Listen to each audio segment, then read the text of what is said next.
मित्रों, जब हम गायत्री मंत्र की साधना करते हैं तो हमारा जो चिंतन है उस चिंतन के कारण हम वो सफलता प्राप्त नहीं कर पाते हैं जो हमें करना चाहिए। हमारे जीवन में भूतकाल में कई प्रकार की घटनाएं घटी होती हैं। उन चिंतन को लेकर के हम जो है बड़े परेशान रहते हैं और जब हम साधना करते हैं तो वही चीज़ें जो है हमारे दिमाग में घूमती रहती हैं और उसी चिंतन के कारण हम साधना को सही तरीके से नहीं कर पाते हैं। यह सबसे बड़ा हमारे साधना में अवरोधक का कार्य करता है। तो आज हम आपको इस वीडियो के माध्यम से बताएंगे कि आत्मनिरीक्षण और अपना आत्म परिष्कार किस प्रकार से करें तो निश्चित रूप से आपकी साधना सफल होगी। तो आप आत्मनिरीक्षण और आत्म परिष्कार की साधना कैसे करें उसके बारे में इस वीडियो के माध्यम से हम आपको बताने के लिए जा रहे हैं। राधे राधे, जय श्री कृष्णा, नमस्कार। मैं आचार्य पंडित गिरीश बारोलिया। गायत्री महामंत्र। ओम भूर्भुवः स्वाहा तत्सवितुर्वरेण्यं भर्गो देवस्य धीमहि धियो यो नः प्रचोदयात्। अखण्डमण्डलाकारं व्याप्तं येन चराचरं तत्पदं दर्शितं येन तस्मै श्रीगुरवे नमः। तस्मै श्री गुरवे नमः। मित्रों, हमारा जो चिंतन है वो भूतकाल में इतना ज़्यादा अटका रहता है और हम अपना जो चिंतन करते हैं उसके कारण हम अपनी साधना में सफल नहीं हो पाते हैं। इस सूत्र को यदि हम आपको समझाएं तो उसके पहले यदि एक कहानी के माध्यम से हम अपनी बात कहेंगे तो फिर आपको समझाने में हमें सहूलियत भी होगी और आप उसे बड़े जल्दी समझ पाएंगे। एक समय एक घुड़सवार अपने घोड़े पर निकला। प्रातःकाल का समय था, सूर्य उदय होने के लिए जा रहा था। जैसे उसने गांव में प्रवेश किया, एक 70 साल का वृद्ध व्यक्ति अपने घर के बाहर बैठा दातून कर रहा था। उस घुड़सवार ने अपने घोड़े को रोका और उस वृद्ध व्यक्ति से पूछा कि मैं इस गांव में हमेशा के लिए रहना चाहता हूं, कृपया करके आप बताएंगे कि इस गांव के लोग कैसे हैं। उस वृद्ध व्यक्ति ने उससे प्रश्न किया कि आप जिस गांव से आ रहे हैं कृपया करके बताएंगे कि उस गांव के लोग कैसे थे। तो उस घुड़सवार ने बोला कि इससे उस गांव के लोगों से क्या लेना देना, आप इस प्रकार का प्रश्न मुझसे क्यों पूछ रहे हैं। बोले नहीं, आप पहले बताएं तभी मैं इस गांव के लोगों के बारे में आपको जानकारी दे पाऊंगा। वो व्यक्ति बड़े क्रोध से भरा हुआ था, बड़ी आत्मग्लानि से भरा हुआ था। उसने बोला कि उन गांव के लोगों के बारे में आप ना पूछें तो ही अच्छा है। उस गांव के लोग जो है बहुत ही दुष्ट थे, बहुत ही निकृष्ट थे और उनके कारण जो है मैं इतना ज़्यादा परेशान हो गया कि मुझे वह गांव छोड़ना पड़ा। उस गांव के लोगों का नाम लेते ही साथ मेरे अंदर घृणा भर जाती है, ईर्ष्या जाती है, क्रोध आ जाता है। तो वो उस गांव के लोग अच्छे नहीं थे, इस कारण से मुझे वो गांव छोड़ना पड़ा। तो कृपया करके आप बताएं कि इस गांव के लोग कैसे हैं।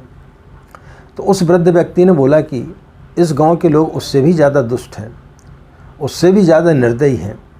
इस गांव में आपका गुजारा नहीं हो पाएगा, इस गांव में आप ना रहें तो बेहतर होगा। वो घुड़सवार चला गया। थोड़ी देर के पश्चात में बैलगाड़ी में एक परिवार आ रहा था।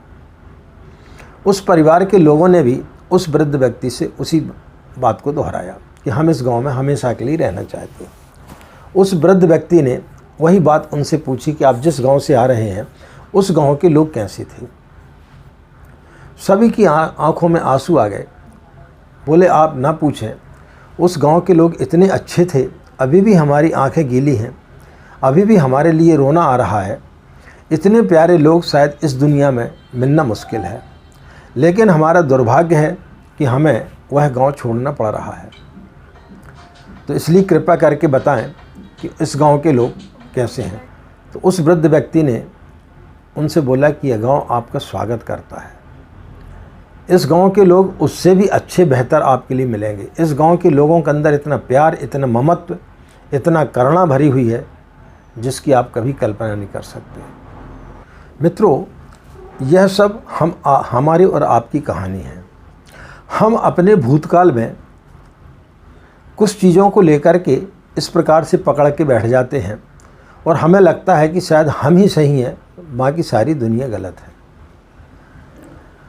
लेकिन जिस दिन आप अपना आत्मनिरीक्षण करने के लिए बैठेंगे, तो जब आप साधना काल में कम से कम आधा घंटे का या 1 घंटे का समय निकालें और अपना आत्मनिरीक्षण करें कि भूतकाल में जो कुछ भी घटा उसके जिम्मेदार कौन था, तो आप पाएंगे कि आपकी गलतियां थी। हमेशा हम जो है अपने परिवार में अपने बच्चों की गलती देखते हैं, अपनी पत्नी की गलती देखते हैं, अपने माता पिता की गलती देखते हैं, समाज की गलती देखते हैं। नौकरी कर रहे हैं तो हाँ अपने बॉस की गलती देखते हैं या अपने सहकर्मियों की गलती देखते हैं। दुकानदारी कर रहे हैं तो अपने कर्मचारियों की गलती देखते हैं। लेकिन कभी भी हम जो है अपनी गलतियों पर नज़र नहीं डालते हैं। लेकिन जिस दिन आप अपनी गलतियों पर नज़र डालेंगे तब आपको बात समझ में आएगी कि गलती कहाँ पर थी। तो सबसे पहला सूत्र है कि अपना आत्मनिरीक्षण करें।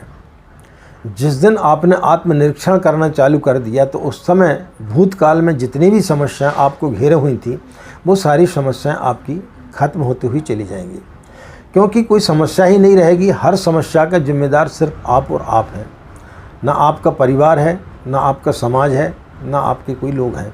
तो साधना को सफल बनाने के लिए सबसे पहला सूत्र है आत्मनिरीक्षण। तो जिस दिन हम अपना आत्मनिरीक्षण करना चालू कर देंगे तब फिर हमारे दिमाग में जितनी भी नेगेटिव यानी नकारात्मक सोच भरी हुई थी वो दूर होते हुई चली जाएगी और फिर आपका मन एकदम हल्का हो जाएगा। क्योंकि हम हमेशा किसी भी घटना का जो है जिम्मेदार हमेशा दूसरे आदमी को ठहराते हैं। हम कभी उस घटना के जिम्मेदार नहीं लेते हैं या उसकी जिम्मेदारी हम नहीं लेते हैं। लेकिन जब आप अपना आत्मनिरीक्षण करेंगे तो आप पाएंगे कि गलतियाँ 99% आपकी थी। तब फिर जो है आपके लिए वो चीज़ें आपके दिमाग से निकलती हुई चली जाएंगी और सकारात्मक विचार जब आपके अंदर आना चालू हो जाएगा तब फिर आपकी साधना में किसी प्रकार का कोई भी व्यवधान नहीं होगा। दूसरा है सूत्र आत्म परिष्कार। जब आप साधना करते हैं तो अपना परिष्कार भी करना चाहिए। अपना धीरे धीरे आपके अंदर लोभ है, आपके अंदर मोह है, आपके अंदर क्रोध है, तो इन चीज़ों पर आपको नियंत्रण करना चाहिए। इन चीज़ों को आपको जो है उनके साक्षी बनना चाहिए कि आपको क्रोध क्यों आता है, आपके अंदर इस प्रकार का लोभ क्यों आ रहा है। यदि आप कोई व्यसन करते, आप बीड़ी पीते, सिगरेट पीते, तम्बाकू खाते हैं या आपकी कोई बुरी आदत है तो उसको किस प्रकार से छोड़ा जाए। आप मांस इत्यादि खाते हैं, मांस भक्षण करते हैं तो मांस भक्षण किस प्रकार से बंद किए जाए। तो अपने आत्म परिष्कार की जो है के लिए आप चिंतन करें। तो साधना काल में जो है आप कम से कम 1 घंटे का समय प्रतिदिन निकालें और ये दोनों सूत्रों को अपने जीवन में अपनाएं, आत्मनिरीक्षण और आत्म परिष्कार। तो जैसे जैसे आपका आत्मनिरीक्षण से आपकी भूतकाल की चीज़ें खत्म होती हुई चली जाएंगी, आपके अंदर सकारात्मक विचार आना चालू हो जाएगा और आत्म परिष्कार में आपके अंदर की बुराइयां धीरे धीरे खत्म होते हुए चली जाएंगी। तब फिर गायत्री मंत्र आपको जो फलित होगा, जिसकी आपने कभी कल्पना नहीं की होगी, तब फिर आपको गायत्री मंत्र फलित होना प्रारंभ हो जाएगा। तो मित्रों, ये 2 सूत्र आपको जीवन में अपनाना है जो कि आपकी साधना में बहुत ज़्यादा बाधक होते हैं। तो आज हमने इन दोनों चीज़ों के बारे में प्रकाश डाला। आशा है आपको यह जानकारी अच्छी लगी होगी और आप अपने जीवन में यदि गायत्री साधना कर रहे हैं तो इन दोनों सूत्रों को समाहित जरूर करेंगे तो निश्चित रूप से आपको गायत्री मंत्र का लाभ प्राप्त होगा। मित्रों, यदि आप हमारे चैनल से नए जुड़े हैं और आपने यदि हमारे चैनल को अभी तक सब्सक्राइब नहीं किया है तो उसे सब्सक्राइब जरूर कर लें और इसी प्रकार अपना स्नेह हमारे चैनल पर बनाए रखें। वीडियो पसंद आने पर, हमारे विचार पसंद आने पर ज़्यादा से ज़्यादा लोगों को वीडियो ज़रूर शेयर करें ताकि वो लोग भी इसका लाभ ले सकें। आपका दिन मंगलमय हो, आप लोग खुश रहें, मस्त रहें। माँ गायत्री की असीम कृपा इसी प्रकार आप लोग पर बनी रहे। आज इतना ही। नमस्कार। ओम शांति।